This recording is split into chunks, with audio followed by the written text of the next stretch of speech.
Hey guys, welcome back to the channel guys, and in today's video I'm going to be explaining to you on how you can contact E-Trade.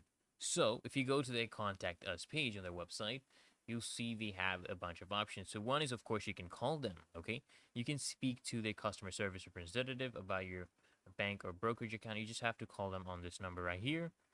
Or what you can do is you can contact them on this number as well, and on these times. And if you want, guys, you can also send them an email.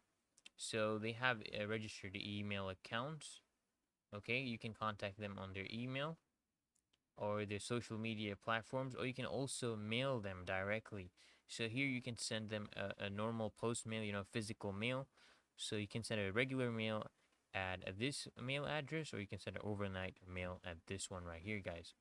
So I hope this video helps you out, and if it did, guys, consider smashing that like button as well as subscribing to find the solutions, and I'll see you guys in the next one.